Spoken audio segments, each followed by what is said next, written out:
두 번째는요, 대리 입대 첫 적발입니다. 다른 사람 대신에 군대를 간 사례가 우리나라에서 처음으로 적발이 됐습니다. 그 동기가 월급 나누기 이거였다는 게 참 기가 찹니다.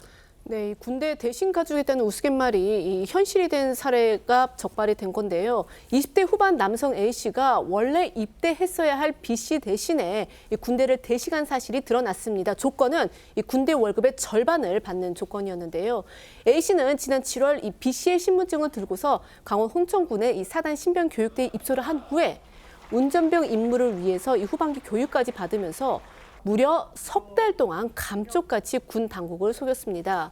그런데 이 두려움을 느꼈던 B씨가 밖에 있었던 B씨죠. 돌연 뒤늦게 자수를 하면서 이 사건의 전말이 드러나게 된 건데요.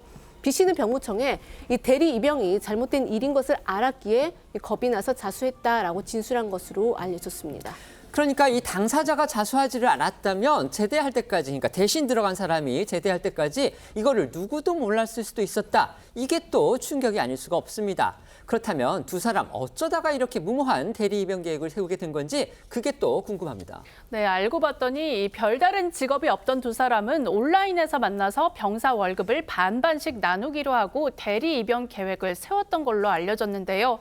B씨를 대신해서 입대한 A씨는 군대에서 월급을 많이 주니까 의식주를 해결하기 위해 대리 입영을 선택했다고 진술한 것으로 전해졌습니다.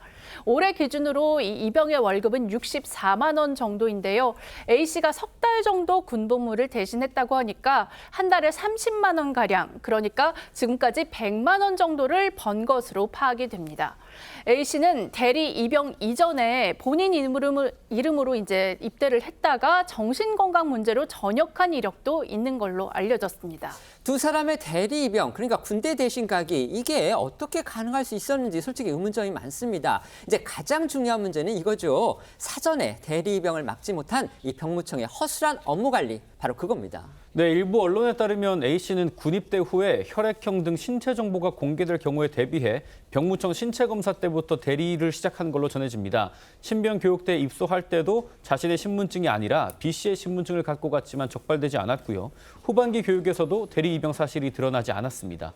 통상적으로 자대 배치까지 수차례 신원 확인 절차를 거치는데 매 절차마다 병무청이나 군이 신원을 제대로 확인하지 않았다는 지적이 나옵니다. 병무당국이나 군부대 모두 설마 그런 일이 있을까 그렇게 싶어서 아마 방심하지 않았나 이렇게 짐작은 듭니다만 어쨌든지 간에 병무행정의 가장 기본적인 사안이죠. 바로 신분 확인. 여기에 구멍이 뚫렸다는 비판은 피할 수가 없어 보입니다. 그동안 이제 특정 질환으로 이렇게 위장을 하는 그런 방법 등을 통해서 군대를 가지 않는 범죄, 이거는 또 꾸준히 발생을 했는데 1970년 병무청 설립 이후에 이 대리입영, 그러니까 군대를 대신 간 사례, 이게 적발되는 거는요, 이번이 처음이라서 지금 충격을 주고 있는 겁니다. 자, 그렇다면 어떻게 하면 이런 일이 다시 일어나지 않을 수 있도록 하는지 그 대응 방안이 또 필요해 보입니다.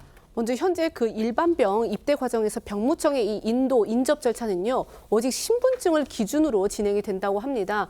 때문에 이 현장의 직원들은요, 실제 입대할 사병 그리고 신분증의 인물이 동일인인지 명확히 확인하기 어려운 경우가 많다고 하는데요. 이 관련해서 병무청은 홍채 인식을 포함한 이 생체정보 신분 확인 시스템 도입을 신중하게 검토하겠다라고 밝혔습니다. 또 병역 의무자의 신분 확인 절차 그리고 직원 교육을 강화하겠다고 덧붙였습니다.